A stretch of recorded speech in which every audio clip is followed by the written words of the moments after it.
যৌবনকালটা আল্লাহর পক্ষ থেকে আমানত, যৌবনকাল আল্লাহর পক্ষ থেকে আমানত। রাসূলুল্লাহ সাল্লাল্লাহু আলাইহি সাল্লাম বলেছেন, যেই যুবক যৌবনকালে আল্লাহ তাআলার ইবাদত বন্দেগীর মধ্যে সময়টা অতিবাহিত করলো, এই যুবককে আল্লাহ তাআলা কিয়ামতের ময়দানে আরশে আজিমের মধ্যে আশ্রয় দান করবেন। জোরে বলেন না সুবহানাল্লাহ। বর্তমান সমাজে অনেক সন্তান সন্ততি ছেলে মেয়ে জন্মগ্রহণ করলে কানের মধ্যে দিয়ে আজান দিতে হয়, এটা অনেকে করেই না, এটা অনেকে মানেই না। ওই যে হাসপাতালে হয়, ঠিক না বেঠিক? আজান দিতে হয় কি হয় না?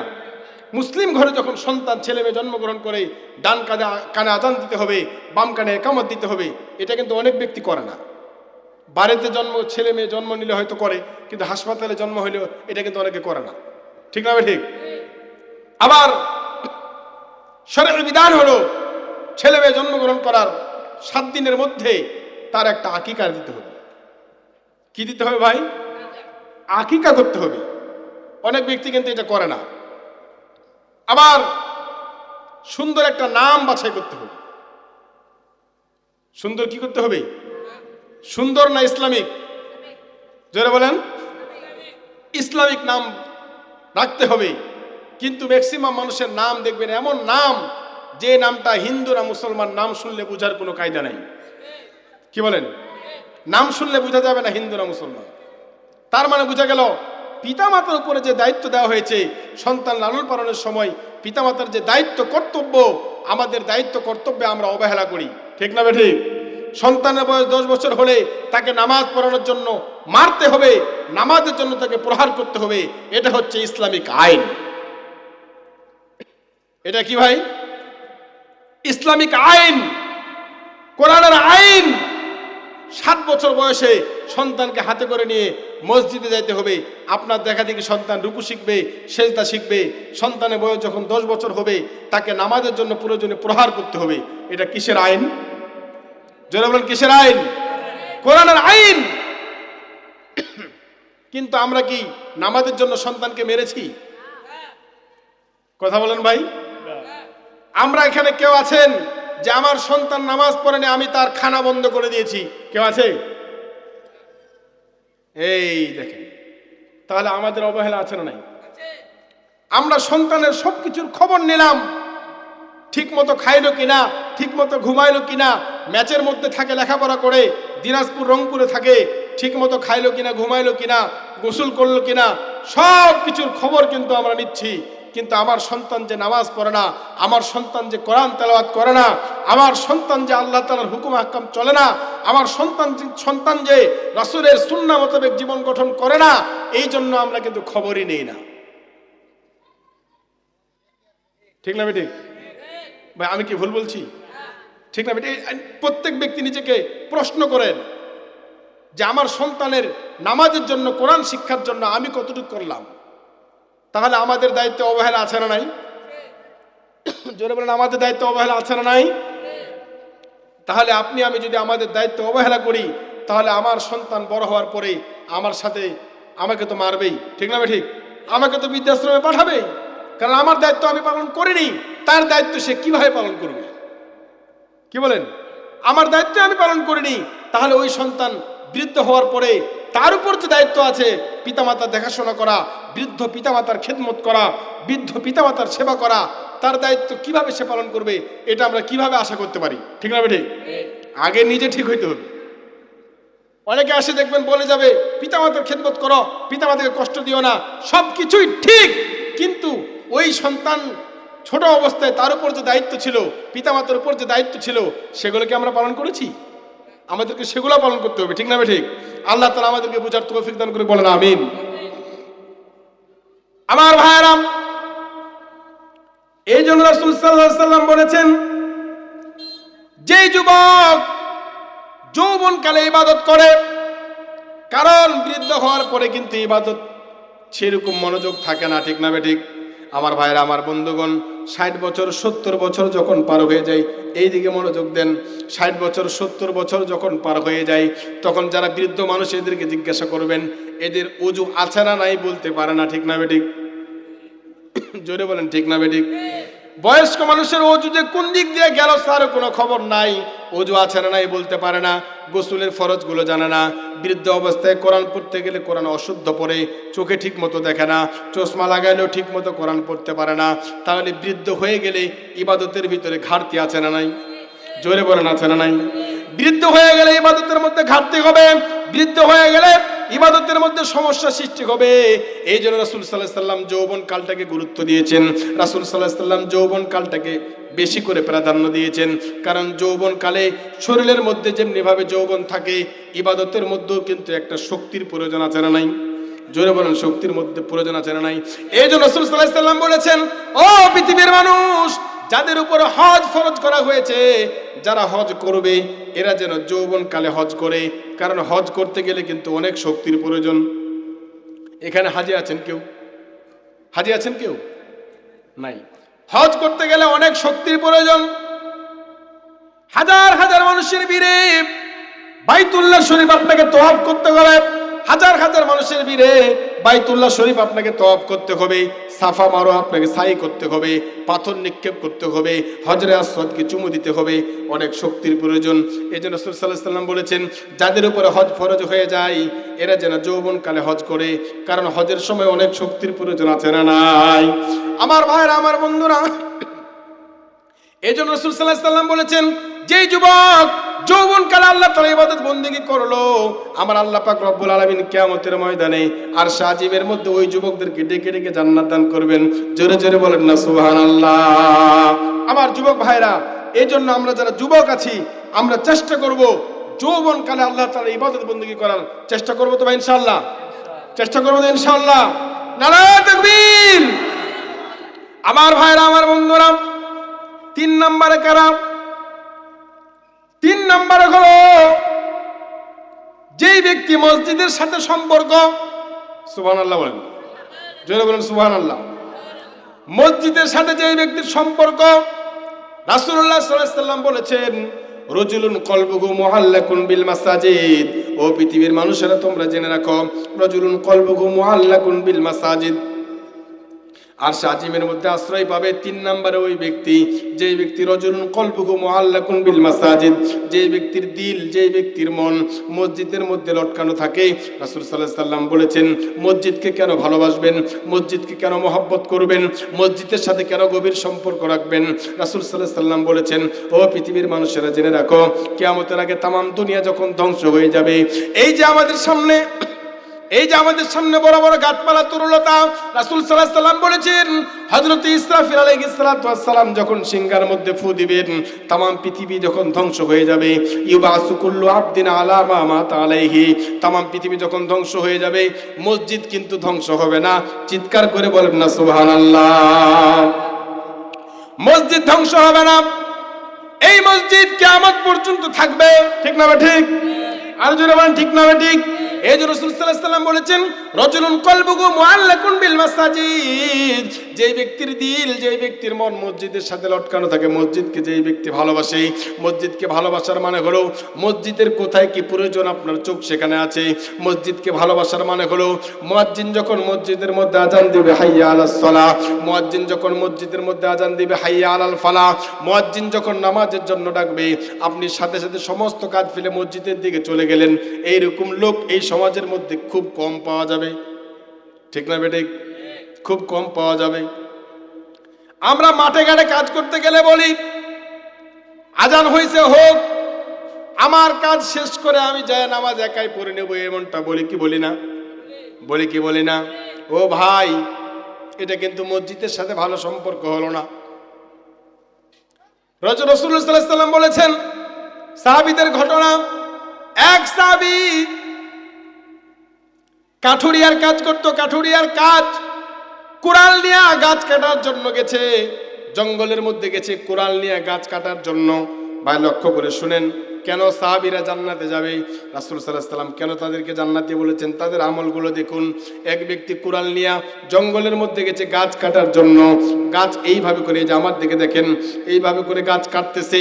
কুড়ালটা উত্তোলন করেছে, এমন সময় মসজিদের মধ্যে আজান হয়ে গেছে হাইয়া আলাস সালাহ, এমন সময় মসজিদের মধ্যে আজান হয়ে গেছে হাইয়া আলাল ফালাহ। ওই সাহাবী ওই কুড়ালটাকে গাছের মধ্যে আর ফালায় নাই, ওইভাবেই কুড়ালটাকে ফেলে দিয়েছে। ওই সাহাবী মনে মনে ভেবেছে আল্লাহ তাআলা আমাকে ডেকেছেন নামাজের জন্য, আজান হয়ে গেছে, আমি আর গাছের মধ্যে কুড়ালটা লাগাইতে পারি না। সাথে সাথে কুড়ালটা ফেলে নামাজের জন্য মসজিদের মধ্যে চলে গেছে। চিৎকার করে বলেন না সুবহানাল্লাহ। আর আমরা মাঠে ঘাটে কাজ করতে গেলে ভাবি কাজ শেষ হোক তারপরে নামাজ পড়ে নেব। তাহলে বোঝা গেল মসজিদের সাথে আমাদের খুব গভীর সম্পর্ক নাই। ঠিক না বে ঠিক বাবাজিরা? বোঝা গেল মসজিদকে আমরা ভালোবাসি না। রাসূল সাল্লাল্লাহু আলাইহি ওয়াসাল্লাম বলেছেন রাজুলুন কলবুহু মুআল্লাকুন বিল মাসাজিদ,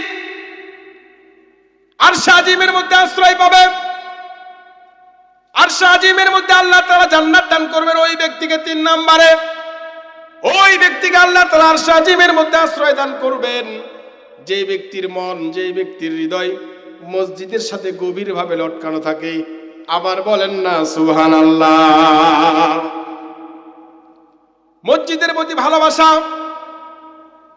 ও ভাই লক্ষ্য করে শুনেন, রাসূলুল্লাহ সাল্লাল্লাহু আলাইহি সাল্লাম স্বপ্নে দেখলেন,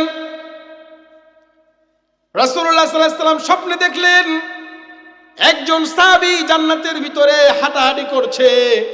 একজন সাহাবীর পায়ের আওয়াজ জান্নাতের মধ্যে দেখা যাচ্ছে। আস্তে করে বলেন সুবহানাল্লাহ। আবার হযরতে বেলাল রাদিয়াল্লাহু তাআলা আনহু মক্কা মদিনার স্থায়ী বাসিন্দা ছিল না, তিনি হাবশা থেকে হিজরত করে মদিনায় গিয়েছিলেন। আল্লাহু আকবার। আস্তে বলেন, আওয়াজ নাই, আরো আস্তে বলেন। কথা বুঝেছেন? হযরতে বেলাল রাদিয়াল্লাহু তাআলা মক্কা মদিনার স্থায়ী বাসিন্দা ছিল না।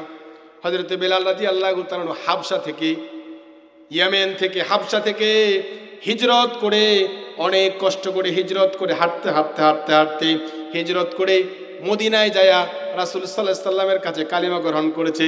চিৎকার করে বলেন না সুবহানাল্লাহ।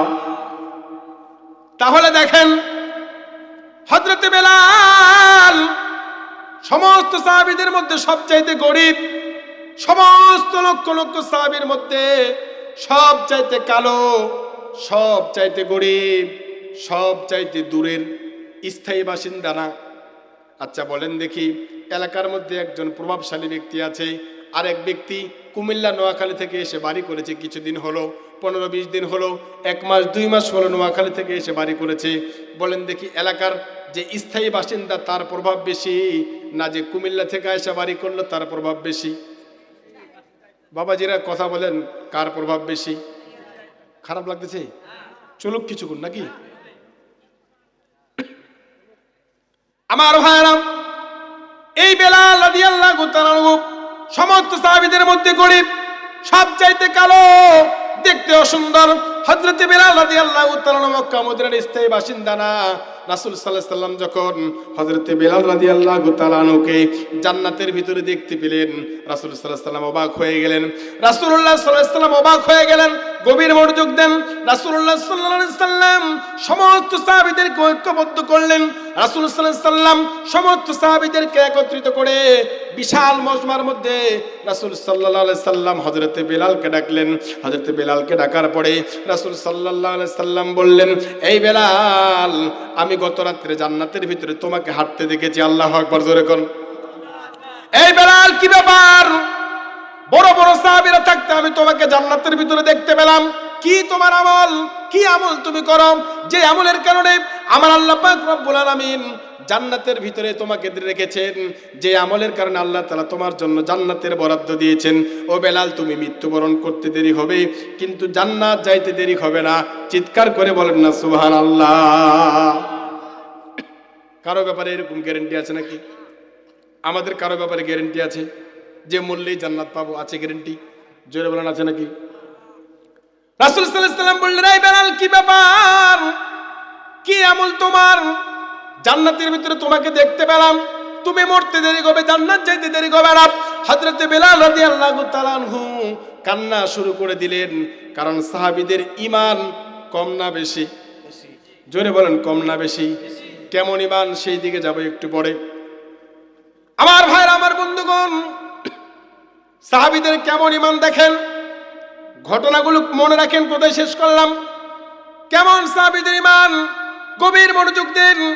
রাসূলুল্লাহ সাল্লাল্লাহু আলাইহি ওয়াসাল্লামের ইন্তেকালের পরে হযরত ওমর রাদিয়াল্লাহু তাআলা শাসনামলে, হযরত ওমর রাদিয়াল্লাহু তাআলা শাসনামলে রোম সম্রাটের সাথে যখন মুসলমানদের যুদ্ধ হবে, আমার ভাইরা, আমার বন্ধুগণ, রোম সম্রাটের সাথে যখন মুসলমানদের যুদ্ধ হবে, গভীর মনোযোগ দেন, সংক্ষেপে বলার চেষ্টা করছি। রোম সম্রাটের তৎকালীন নেতা, তৎকালীন বাদশাহ, আমার ভাইরা, আমার বন্ধুগণ, বর্তমান সমাজের পরাশক্তি হলো আমেরিকা এবং রাশিয়া, ঠিক না বেঠিক?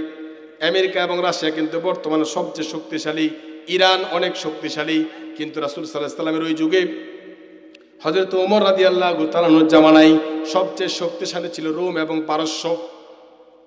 রোম এবং পারস্য অনেক শক্তিশালী ছিল। মুসলমানদের সাথে যুদ্ধ লেগে গেছে। রোমের সম্রাট বলল, রোমের সম্রাট অমুসলিম সেনাপতিদেরকে বলল, তার সেনাপতিদেরকে বলল, আমি শুনেছি মুসলমানদের ইমানের নাকি অনেক পাওয়ার। শোনো, তোমাদের একটা দায়িত্ব দিলাম, মুসলমানদের সাথে তোমাদের যখন যুদ্ধ লেগে যাবে, তোমরা মুসলমানদের কয়েকজন সেনাপতিকে পাকড়াও করে নিয়ে আসবা। আমি তাদের ইমানের পরীক্ষা নিব, তাদের ইমান কত মজবুত এটা বোঝানোর চেষ্টা করছি। রোম সম্রাট বলল, মুসলমানদের কয়েকজন সেনাপতিকে তোমরা পাকড়াও করে নিয়ে আসবা, আমি তাদের ইমানের পরীক্ষা নিব। আমার ভাইরা, আমার বন্ধুগণ, মুসলিম সৈন্যবাহিনীর সাথে রোম সৈন্যবাহিনীর যখন যুদ্ধ লেগে গেল, রোম সম্রাটের কথা মোতাবেক কয়েকজন মুসলিম সৈন্যকে পাকড়াও করে রোমের মধ্যে নিয়ে যাওয়া হলো, রোমের বাদশার কাছে নিয়ে যাওয়া হলো। গভীর মনোযোগ দেন। রোমের বাদশাহ মুসলমানদেরকে জিজ্ঞাসা করে, এই মুসলমানেরা শোনো, আমরা শুনেছি তোমাদের ইমানের নাকি অনেক পাওয়ার, তোমরা নাকি ইমানের কারণে বিজয় লাভ করেছো। আমরা শুনেছি বদরের যুদ্ধে তোমরা ইমানের জোরে বিজয় লাভ করেছো, উহুদের যুদ্ধে ইমানের জোরে বিজয় লাভ করেছো, তোমাদের ইমানের নাকি অনেক পাওয়ার। তোমাদের মধ্যে নেতাকে, রোম সম্রাট যখন বললেন তোমাদের মধ্যে নেতাকে, আমার ভাইরা, আমার বন্ধুগণ, গভীর মনোযোগ দেন। মুসলমান সৈন্যদের মধ্য থেকে হযরতে আব্দুল্লাহ ইবনে হুযায়ফা রাদিয়াল্লাহু তাআলা আনহু দাঁড়িয়ে গেলেন। আল্লাহু আকবার, আরো জোরে বলেন আল্লাহু আকবার। আব্দুল্লাহ ইবনে হুযায়ফা দাঁড়িয়ে গেলেন। আব্দুল্লাহ ইবনে হুযায়ফা রাদিয়াল্লাহু তাআলা আনহু দাঁড়িয়ে বললেন, আমি হলাম মুসলমানদের নেতা। এই কথা বলতেও কিন্তু সাহসের দরকার আছে না নাই? জোরে বলেন, আছে না নাই? যেখানে মুসলমান সৈন্যরা জানে নিশ্চিত আমাদের এখানে মৃত্যু হবে, সেই জায়গায় দাঁড়ায় যদি বলে আমি হলাম মুসলমানদের নেতা, এই জায়গায় কিন্তু সাহসের প্রয়োজন আছে না নাই? যখন আমাদের সমাজে দেখবেন যদি একটা মিছিল হয়, অপর পক্ষ থেকে যদি পুলিশ গুলি করে, দেখবেন যে নেতাই আগে পালায়। কি বলেন? কে আগে পালাবে? আগে নেতা পালাবে, ঠিক না ঠিক? দেখবেন যে নেতা কই, ঠিক না ঠিক? নেতাই কিন্তু আগে পালাবে। তার মানে বোঝা গেল এই নেতারা স্বার্থবাদী, ঠিক না ঠিক? যে নেতা বুক টান টান করে দাঁড়াবে, আমাকে গুলি করো, আমার কর্মীদেরকে গুলি করো না, সেই নেতাই কিন্তু আসল নেতা। কি মুকুল ভাই, ঠিক না ঠিক? সেই নেতাই কিন্তু আসল নেতা, ঠিক না ঠিক?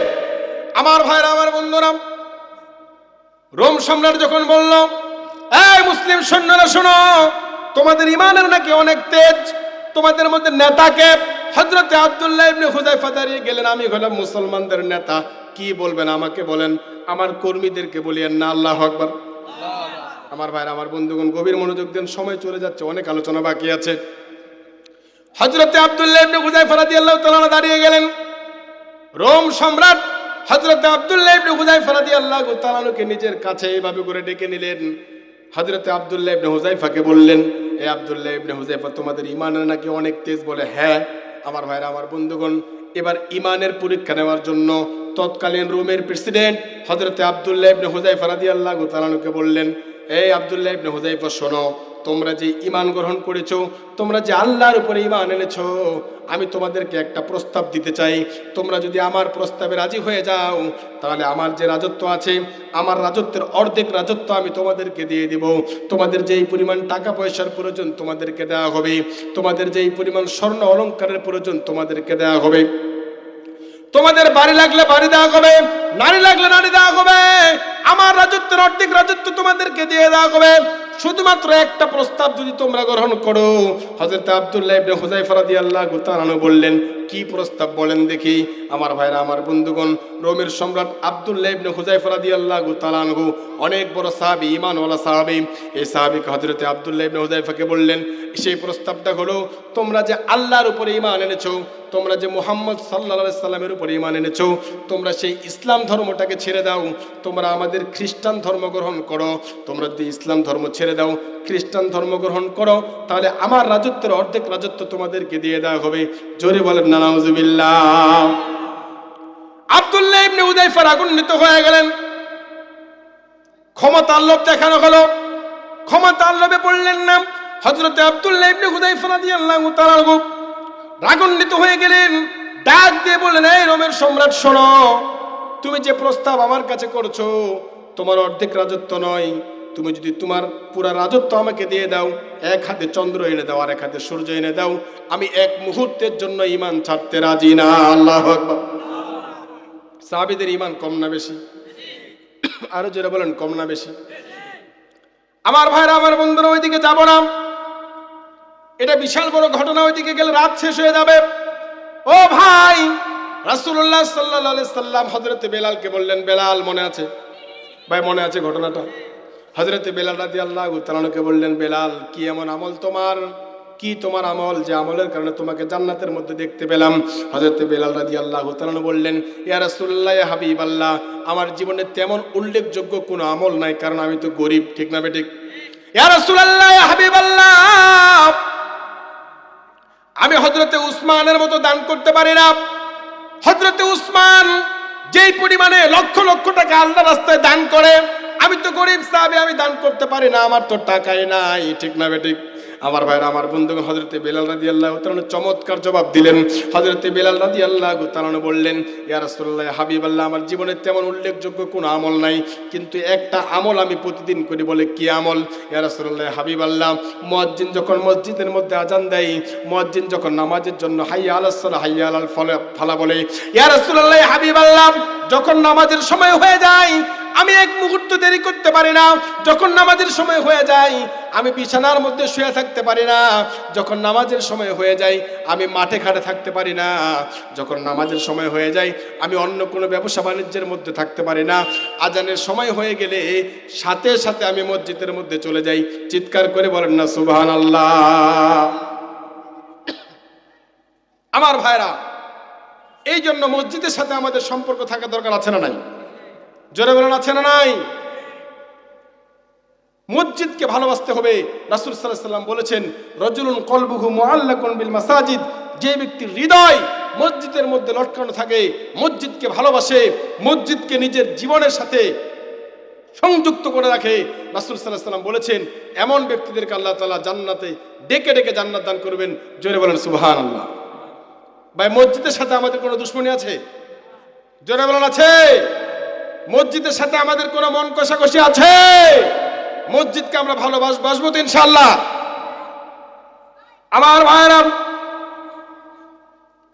আরশে আজিমের মধ্যে আসলে পাবে 7 শ্রেণীর মানুষ। কয় শ্রেণী গেল? জোরে বলেন, কয় শ্রেণী? 3 শ্রেণী গেল। 4 নম্বরে হলো যারা একে অপরকে আল্লাহর জন্য ভালোবাসে। সুবহানাল্লাহ বলেন। কার জন্য ভালোবাসতে হবে? কার জন্য? আল্লাহর জন্য ভালোবাসতে হবে। রাসূল সাল্লাল্লাহু আলাইহি ওয়াসাল্লাম এটা কেন বললেন?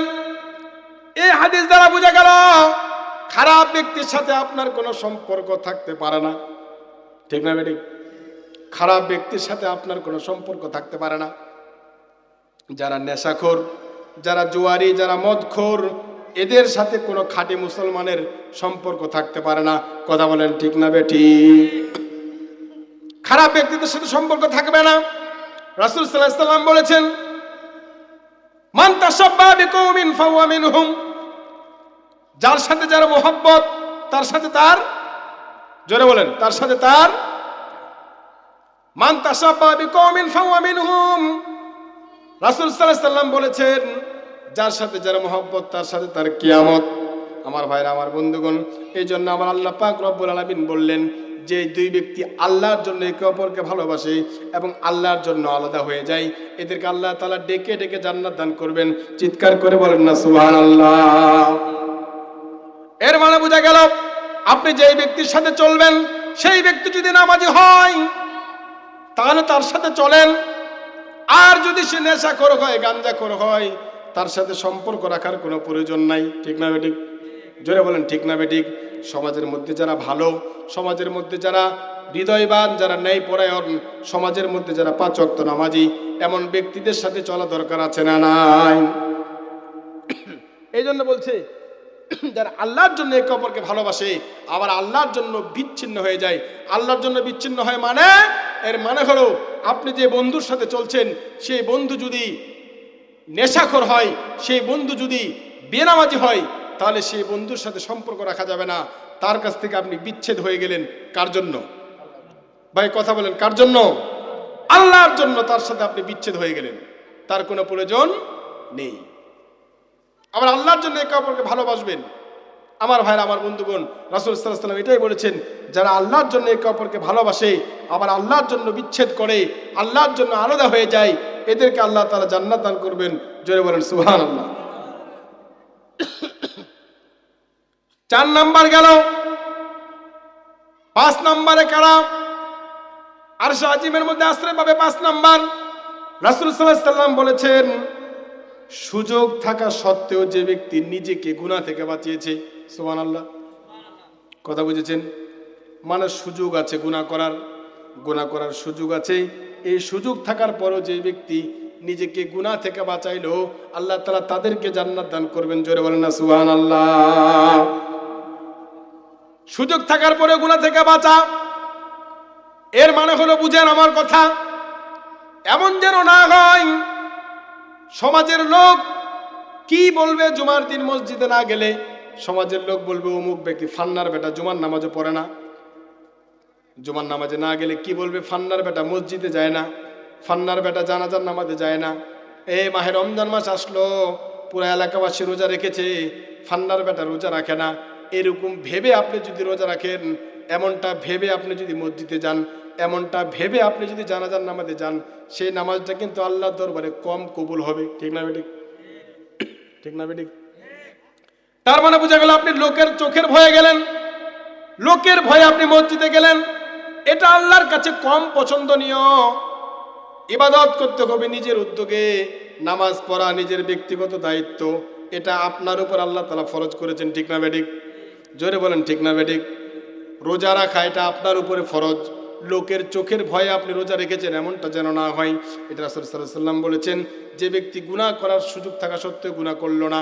আরেকটা উদাহরণ হতে পারে, রমজান মাসে আপনি রোজা রেখেছেন, আপনার ফাঁকা বাসায় কেউ থাকে না, বাড়িতে খাবারের অভাব নাই, ফ্রিজের মধ্যে খাবারের অভাব নাই, বাড়িতে অসংখ্য অগণিত খাবার আছে, আপনি চাইলেই কিন্তু খাবার খাইতে পারেন, আপনার প্রতিবেশীও জানবে না, আপনার বিবি বাচ্চাও জানবে না। এরকম সুযোগ আপনার কাছে আসে, এরকম সুযোগ থাকা সত্ত্বেও যদি আপনি গুনাহ থেকে বেঁচে থাকেন, তার রাসূল সাল্লাল্লাহু আলাইহি ওয়াসাল্লাম বলেছেন, এরকম ব্যক্তিদেরকে আল্লাহ তাআলা ডেকে ডেকে জান্নাত দান করবেন। জোরে বলেন না সুবহানাল্লাহ।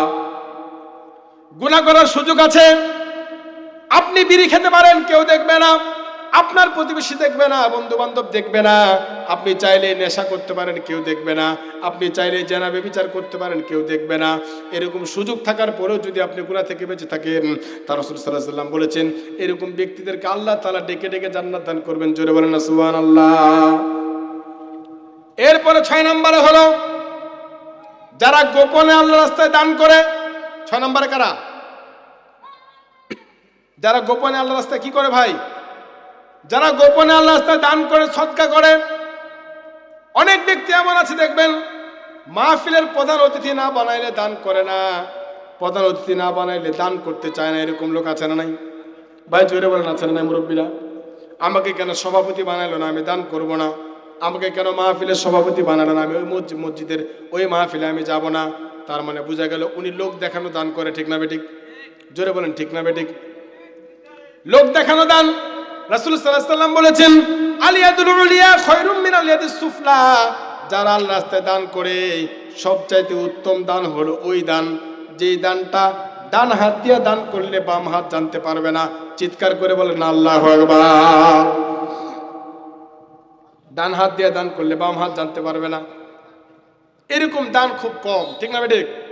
এখন তো মানুষ চোখের সামনে লোকের সামনে মার হাবা নিতে রাজি, ঠিক না ঠিক? আবার নামের শেষে মার হাবা না বললে মন খারাপ হয়ে যায়, আছে না নাই? আছে না নাই? রাসূল সাল্লাল্লাহু আলাইহি ওয়াসাল্লাম বলেছেন আলিয়াদুল উলিয়া খৈরুম মিন আলিয়াদিস সুফলা, এমন ভাবে দান করো যেন ডান হাত দ্বারা দান করলে বাম হাত জানতে না পারে, উপরের হাত নিচের হাত উপরের হাত থেকে উত্তম, এমন হাত দ্বারা দান করো এই হাত দিয়ে দিলেন আপনার হাতই টের পাইল না। আল্লাহু আকবার। এটা হলো গোপন দান। হযরত ওমর রাদিয়াল্লাহু তাআলা আনহু যখন অর্ধ জাহানের খলিফা, হযরত ওমর রাদিয়াল্লাহু তাআলা আনহু যখন অর্ধ পৃথিবীর খলিফা, হযরত ওমর রাদিয়াল্লাহু তাআলা যখন গরিব দুঃখীর বাড়িতে আটার বস্তা নিয়ে যেতেন, দেখেন কত গোপনে দান করতেন। হযরত ওমর রাদিয়াল্লাহু তাআলা যখন আটার বস্তা মাথায় করে গরিবের বাসায় নিয়ে যেতেন, বাড়ির দরওয়াজার সামনে রেখে দিতেন, বাড়িওয়ালাকেও ডাকতেন না। বাড়িওয়ালা যদি দেখে ফেলে আমাকে আটার বস্তা দিয়ে গেছে হযরত ওমর রাদিয়াল্লাহু তাআলা আনহু, তাহলে ওই ব্যক্তি সকালবেলা সবাইকে বলে বেড়াবে, ঠিক না ঠিক?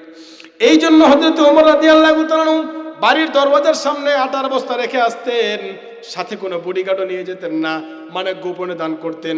গোপনে দান করলে আমার আল্লাহ খুশি হয়ে যায়, কথা বলেন ঠিক না ঠিক? গোপনে দান করলে আল্লাহ খুশি হয়ে যায়, এটা রাসূল সাল্লাল্লাহু আলাইহি ওয়াসাল্লাম বলেছেন আলিয়াদুল উলিয়া খৈরুম মিন আলিয়াদিস সুফলা, এমন ভাবে দান করো যেন ডান হাত দ্বারা দান করলে বাম হাত জানতে না পারে। গোপনে দান করলে বেশি সওয়াব আছে না নাই? আরো জোরে বলেন আছে না নাই? আমার ভাইরা, আমার বন্ধুগণ, দান করলে কি পাবেন? রাসূল সাল্লাল্লাহু আলাইহি ওয়াসাল্লাম বলেছেন যারা মসজিদের মধ্যে দান করে, যারা মসজিদের মধ্যে সহযোগিতা করে, আমার আল্লাহ পাক রব্বুল আলামিন তাদের জন্য জান্নাতের ভিতরে বাড়ি বানায় দেয়। জোরে বলেন না সুবহানাল্লাহ। তাদের জন্য জান্নাতের মধ্যে বাড়ি বানাই। জান্নাতের বাড়ি আর আমাদের দুনিয়ার বিল্ডিং বাড়ি কি সমান নাকি? সমান? কি বলেন, সমান? পার্থক্য কোথায়? পার্থক্য কোথায়? মুরব্বীরা একটু জিকিরের সাথে সামনে থেকে আগে আসেন, জায়গায় জায়গায় ফাঁকা হয়ে গেছে, আবার পিছনে অনেকজন বসে গেছে। জিকিরের সাথে লা ইলাহা ইল্লাল্লাহ, জোরে লা ইলাহা ইল্লাল্লাহ। আমরা বেশি রাত করব না, সামনে লা ইলাহা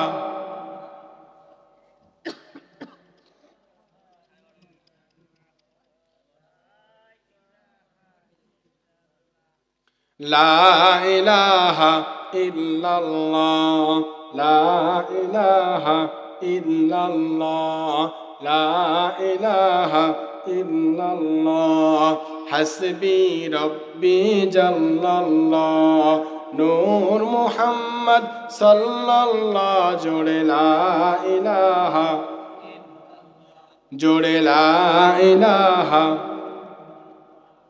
লা ইলাহা ইল্লাল্লাহ, লা ইলাহা ইল্লাল্লাহ, মুহাম্মাদুর রাসূলুল্লাহ।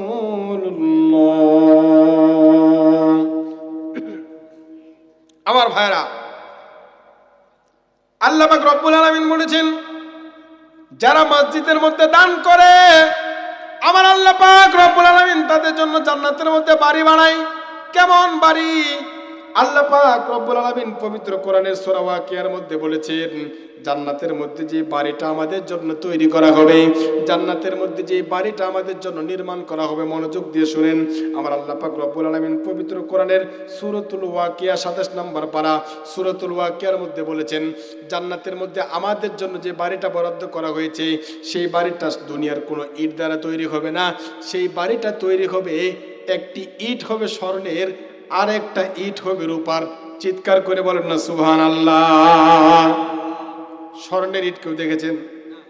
রূপার ইট কেউ দেখেছেন? কেউ দেখেছেন নাকি? আমরা দেখি নাই। স্বর্ণের ইটও দেখি নাই, রূপার ইটও দেখি নাই। এই জন্য রাসূল সাল্লাল্লাহু আলাইহি ওয়াসাল্লাম বলেছেন, ও পৃথিবীর মানুষ শোনো, জান্নাতের মধ্যে তোমাদের জন্য যে নিয়ামতগুলো রাখা হয়েছে, জান্নাতের মধ্যে তোমাদের জন্য যে নিয়ামতগুলো বরাদ্দ করা হয়েছে, জান্নাতের মধ্যে তোমাদের জন্য যে বাড়িগুলো তৈরি করা হয়েছে, গভীর মনোযোগ দেন। রাসূল সাল্লাল্লাহু আলাইহি সাল্লাম বলেছেন, জান্নাতের মধ্যে তোমাদের জন্য যে বাড়িগুলো তৈরি করা হয়েছে, জান্নাতের মধ্যে তোমাদের জন্য যে মধুর নহর দেওয়া হয়েছে, জান্নাতের মধ্যে তোমাদের জন্য যেই দুধের নহর দেওয়া হয়েছে, জান্নাতের মধ্যে মুসলমানদের জন্য যে ফল ফ্রুটগুলো বরাদ্দ করা হয়েছে, এই ফল ফ্রুটগুলো, এই নিয়ামতগুলো সাধারণ কোনো নিয়ামত নয়। রাসূল সাল্লাল্লাহু আলাইহি সাল্লাম বলেছেন, মালা আইনুন রাওয়াত ওয়ালা উযনুন সামিয়াত। রাসূল সাল্লাল্লাহু আলাইহি সাল্লাম বলেছেন, আমাদের জন্য জান্নাতের মধ্যে যে নিয়ামতগুলো দিয়েছে, এই নিয়ামতগুলো পৃথিবীর কোনো মানুষ কোনোদিন কানে শুনে নাই। চিৎকার করে বলেন না সুবহানাল্লাহ। এই নিয়ামতগুলো কোনোদিন কোনো মানুষ কানে শুনে নাই। ওয়ালা উযনুন সামিয়াত মালা আইনুন রাত। রাসূল সাল্লাল্লাহু আলাইহি সাল্লাম বলেছেন, এই নিয়ামতগুলোর ব্যাপারে কোনো ব্যক্তি কোনোদিন চোখে দেখে নাই, কানে শুনে নাই। রাসূল সাল্লাল্লাহু আলাইহি সাল্লাম বলেছেন, ওয়ালা খতর আলা কলবি বাশার। জান্নাতের মধ্যে আমাদের জন্য যে নিয়ামতগুলো বরাদ্দ করা হয়েছে, এই নিয়ামতের ব্যাপারে দুনিয়ার কোনো মানুষ কোনোদিন কল্পনাও করতে পারবে না। চিৎকার করে বলেন না সুবহানাল্লাহ। ও ভাই, কেমন নিয়ামত জান্নাতের মধ্যে! এই জান্নাত আমরা চাই কি চাই না? কারা কারা চান? কারা কারা জান্নাত চান? নারায়ে তাকবীর! আল্লাহ তাআলা আমাদেরকে জান্নাতে যাওয়ার তৌফিক দান করে বলেন আমিন। যারা উঠে চলে গেল এরা লাভবান না লস করলো? জোরে বলেন, লাভবান হলো না লস করলো? এখানে যতক্ষণ বসে আছেন ততক্ষণ আমলনামার মধ্যে সব যাইতে আছে। সুবহানাল্লাহ। আল্লাহ তাআলা বলেছেন, জান্নাতের মধ্যে যে বাড়িটা পাবেন, মসজিদে দান করলে জান্নাতের মধ্যে যে বাড়ি পাবেন, রাসূল সাল্লাল্লাহু আলাইহি সাল্লাম বলেছেন, একটা ইট হবে স্বর্ণের তৈরি, আরেকটা ইট হবে রূপার তৈরি। ফেরেশতারা জিজ্ঞাসা করলো, আল্লাহ, এই যে স্বর্ণের একটা ইট আর একটা ইট যে রূপার তৈরি হলো, এই ইটগুলোকে আরেকটার সাথে একটার জয়েন্ট দিবেন কিভাবে? আমরা কিভাবে জয়েন্ট দিই?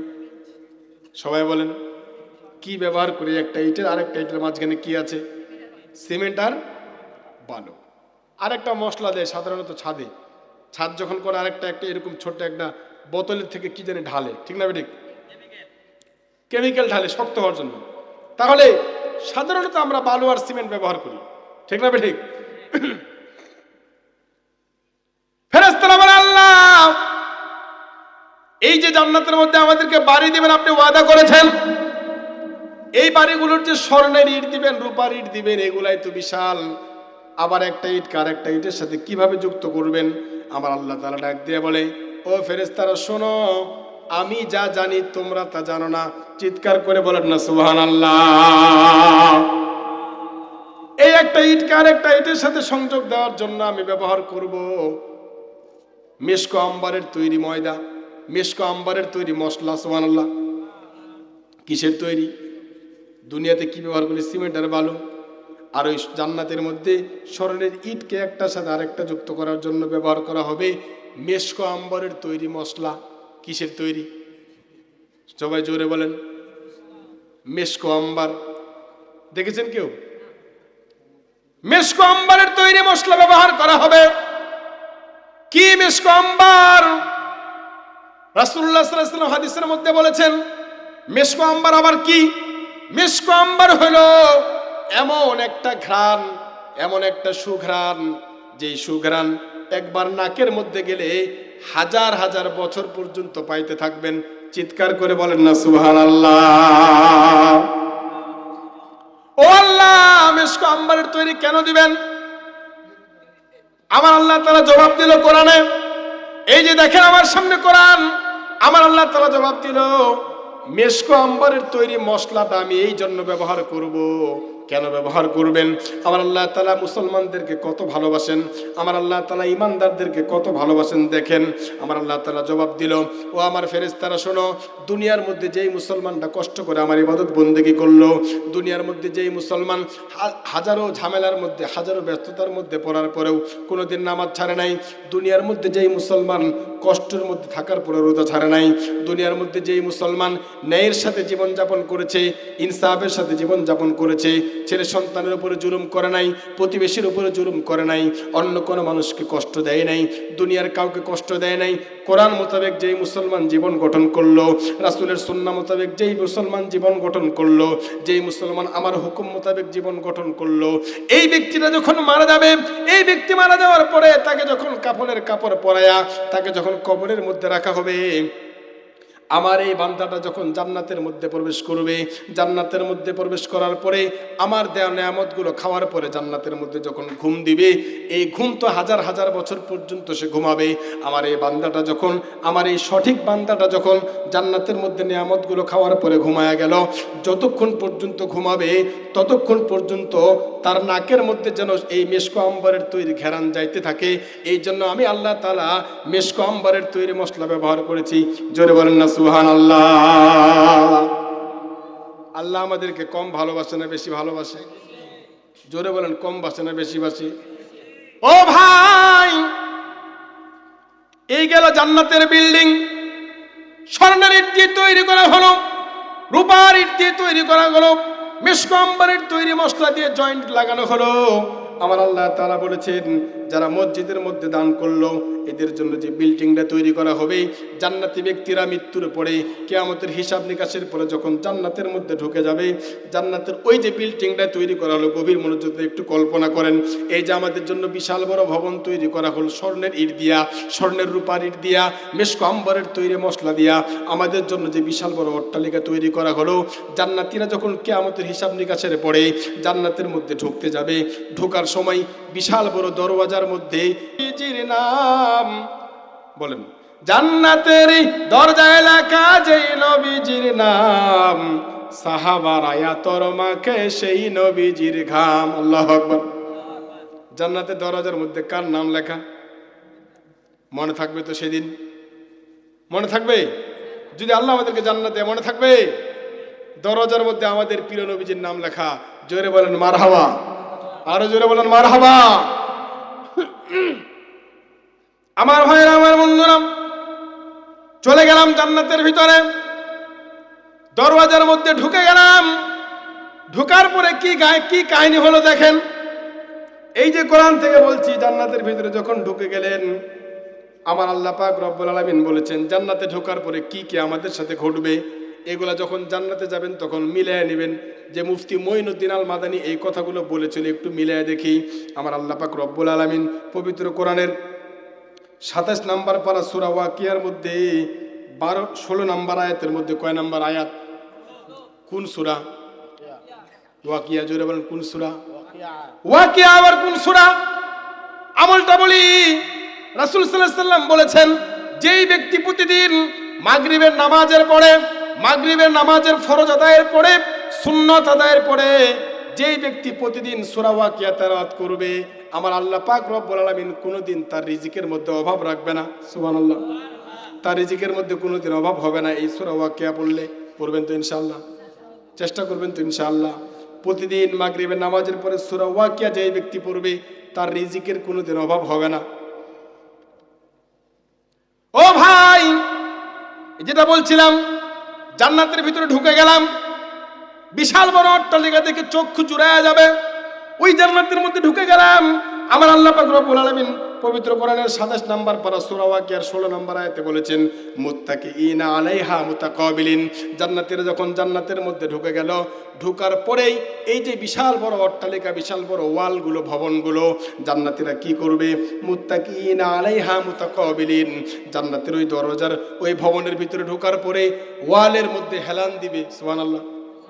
আরো জোরে বলুন সুবহানাল্লাহ। ওয়ালের মধ্যে হেলান দিবে। ওয়ালের মধ্যে হেলান দেওয়ার পরে কি হবে?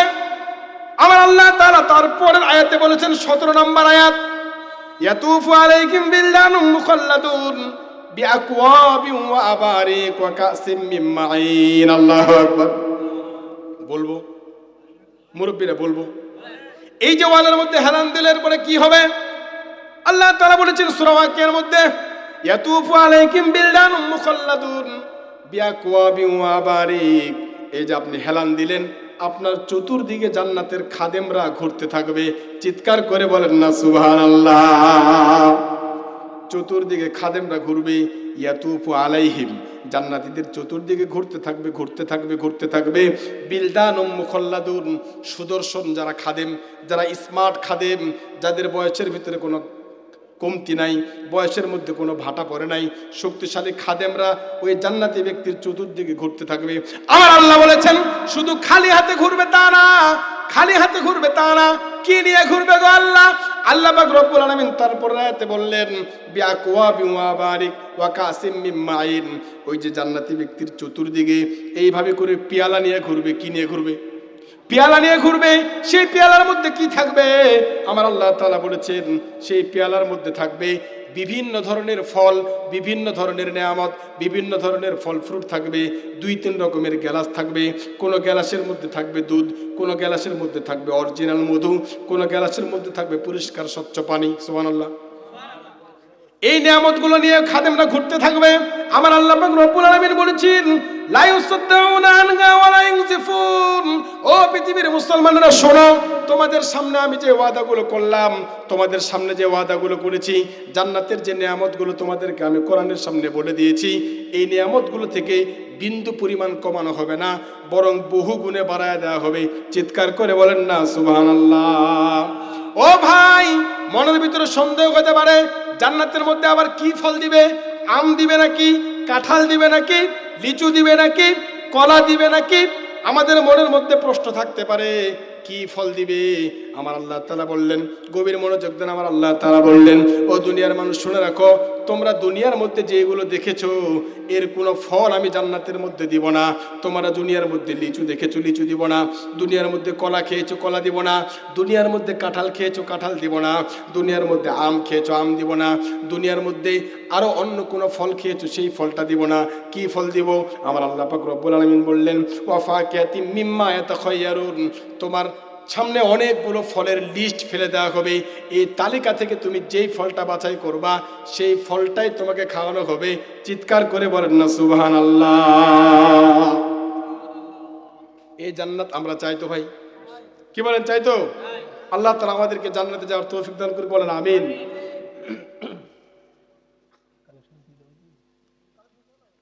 ওকে, আরেকটা চমৎকার জিনিস দেওয়া হবে এরপরে। আল্লাহ তাআলা বলছেন ওয়ালাহমি তয়রিম মিম্মা ইয়াশতাহুন ওয়া হুরুন ঈন। আর 2টা আয়াতের তরজমা করে শেষ করব, শুনে যাবেন তো ইনশাআল্লাহ? যাবেন তো ইনশাআল্লাহ? ভাই এই যে আসেন, এই যে এখানে এতগুলো নিয়ামতের কথা বললো, জান্নাতে গেলে আপনি এই নিয়ামতগুলো পাবেন। একের পর এক ধারাবাহিকভাবে আপনাকে নিয়ামতগুলো দেওয়া হবে। এই নিয়ামতগুলো আমাদের দরকার আছে না নাই? ও ভাই, জান্নাতে একবার যেতে পারলে আপনি সাকসেস। আশেপাশে যাইতে পারলে ফাটাফাটি ভাই বলছে, ভিতরে ঢুকাতে আরো সৌভাগ্যবান। ঠিক না ঠিক? ও ভাই, ইস কি কি নিয়ামত দিবে। আচ্ছা বলেন, এই কোরআন কি মিথ্যা হইতে পারে? কোরআন মিথ্যা হবে? কিয়ামত হয়ে যাবে, কিন্তু কোরআন মিথ্যা হতে পারে না। কে বলেছেন? জোরে বলেন, কে বলেছেন? কোথায় বলেছেন? আমার আল্লাহ পাক রব্বুল আলামিন কোরআনের শুরুতে বলেছেন, একদম শুরুতে এই যে দেখেন সূরাতুল ফাতিহার পরে সূরা বাকারার মধ্যে আল্লাহ তাআলা বলেছেন ও পৃথিবীর মানুষ শুনে রাখো, জালিকাল কিতাবু লা রাইবা ফীহি হুদাল লিল মুত্তাকিন। এই কোরআনের মধ্যে আমি যা কিছু বলেছি সব কিছু 100% সহিহ, বিন্দু পরিমাণ সন্দেহ নাই, সরিষার দানা পরিমাণ সন্দেহ নাই। কোরআনের মধ্যে সরিষার দানা পরিমাণ সন্দেহ কোনো ব্যক্তি যদি পোষণ করে ওই ব্যক্তির ঈমান থাকবে না। কথা বলেন ঠিক না বেঠিক? কোরআনের মধ্যে আল্লাহ যা বলেছেন সব বাস্তবায়ন হবে। ঠিক না বেঠিক? আমার ভাইরা, আমার বন্ধুগণ, তাহলে আসুন এই মসজিদের সাথে আমাদের সম্পর্ক রাখা দরকার আছে না নাই? জোরে বলেন, আছে না নাই? আমার ভাইরা, টাকা দেন আর না দেন, এই মসজিদকে কারা কারা ভালোবাসেন? 2 হাত তুলেন। মসজিদ কিয়ামত পর্যন্ত থাকুক, কারা কারা চাপ? নারায়ে তাকবীর। এই মসজিদ কিয়ামত পর্যন্ত থাক, চাই তো ভাই ইনশাআল্লাহ? আল্লাহ তাআলা আমাদের সবাইকে কবুল করে বলেন আমিন।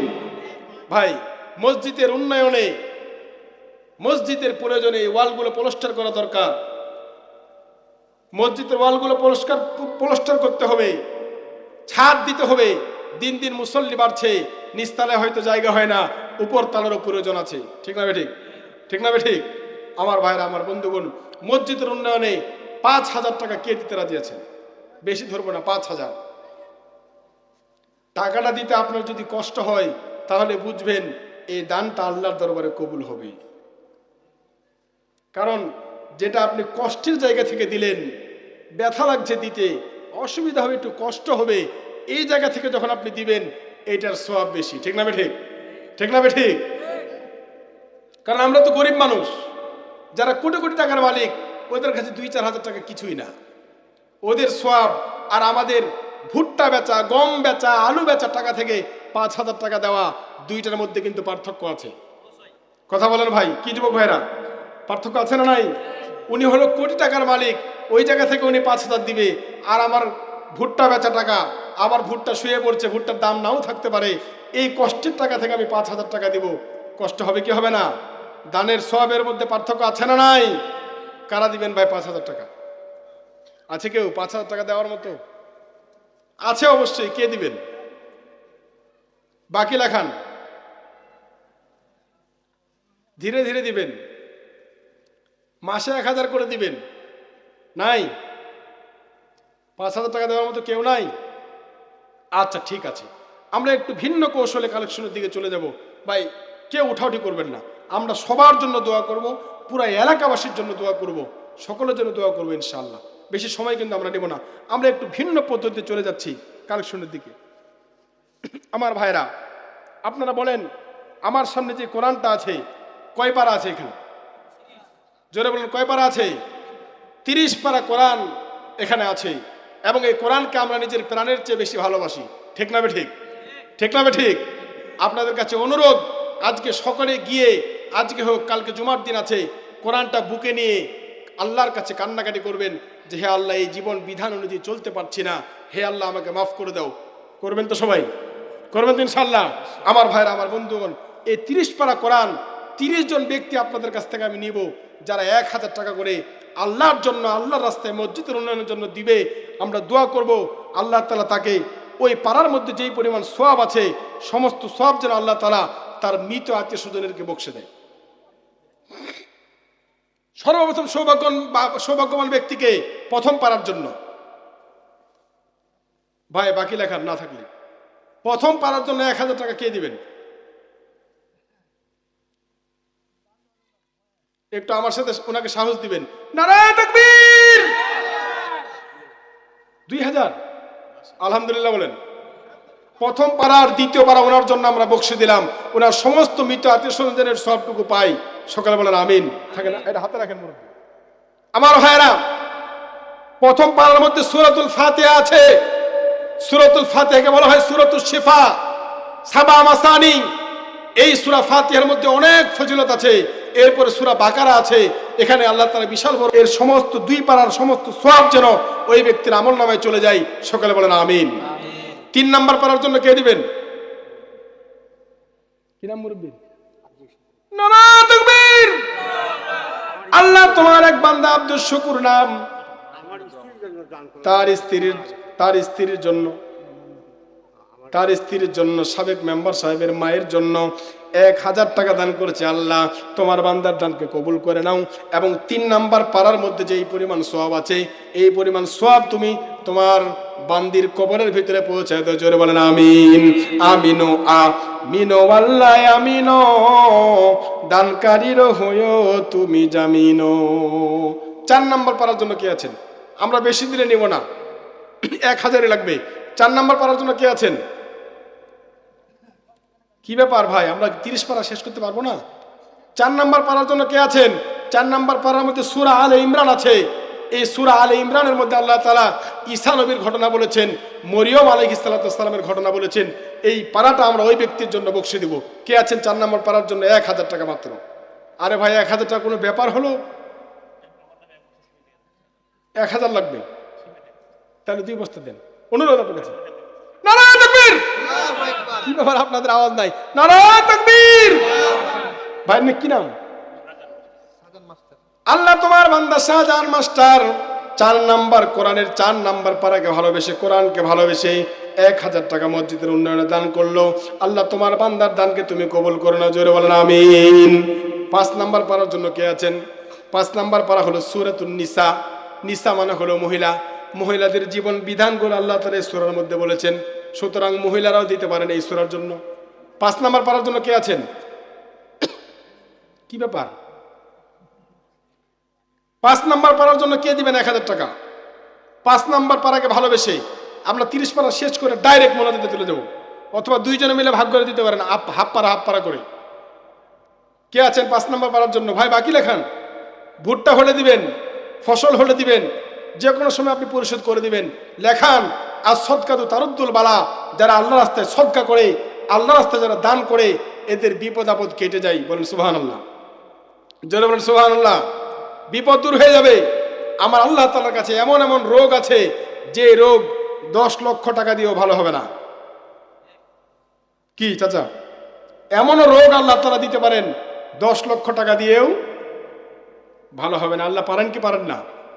যারা এখানে মুরব্বীরা আছেন, 15-20 বছর আগে, বর্তমান সমাজে এমন এমন রোগ আছে যে রোগগুলোর নাম 15-20 বছর আগে আপনারা শুনেন নাই। কি মুরব্বীরা, ঠিক না? এমন এমন রোগ এখন বের হয়েছে, ডায়াবেটিস, প্রেসার। 20 বছর আগে এগুলো ছিল? নামই ছিল না। কে দেয় রোগ? কে দেয় বিপদ? কে দেয়? যিনি বিপদ দেয় তিনি আবার বিপদ থেকে উদ্ধার করতে পারে।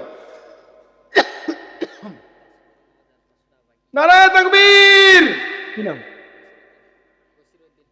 আল্লাহ তোমার বান্দা কসিরউদ্দিন সাহেব মসজিদের উন্নয়নের জন্য 5 নাম্বার পারাকে ভালোবেসে 500 টাকা নগদ দিল, 500 টাকা বাকি লেখাইলো। আল্লাহ তোমার বান্দার দানকে তুমি কবুল করে নাও। এই পারার মধ্যে যেই পরিমাণ সওয়াব আছে, এর সমস্ত সওয়াবটুকু তিনার মৃত আত্মীয় স্বজনের কবরের ভিতরে পৌঁছে দাও। সকলে বলেন আমিন। আমিনো আমিনো আল্লাহ আমিনো, দানকারীর হয়ো তুমি জামিনো। 6 নাম্বার পারার মধ্যে সূরা মায়েদা আছে। 6 নাম্বার পারার জন্য কি নাম? নারায়ে তাকবীর। আল্লাহ তোমার বান্দা শুনছেন না? মসজিদের উন্নয়নের জন্য 6 নাম্বার পারাকে ভালোবেসে, সূরা মাইদাকে ভালোবেসে, কোরআনকে ভালোবেসে 6 নাম্বার পারার জন্য 1000 টাকা দান করলো। আল্লাহ তোমার বান্দার দানকে তুমি কবুল করে নাও। এই পারার মধ্যে যেই পরিমাণ সওয়াব আছে, এই সওয়াবটুকু তোমার বান্দার কবরের ভিতরে পৌঁছে দাও। সবাই বলেন আমিন। 7 নাম্বার পারার জন্য কে দিবেন? আল্লাহ ওই ব্যক্তি তার মায়ের জন্য 500 টাকা দিল, তার দানকে তুমি কবুল করো। ভাই কি ব্যাপার? হাই হাই, দোয়া করবেন না? ভাই আসেন, মুরব্বীরা কি দোয়া করবেন না? ওনাদের কোনো আত্মীয় স্বজন কি মারা যায়নি? ওনাদের জন্য দোয়া হবে না? ওনারা চলে গেল কেন? বসেন বসেন বসেন। আমরা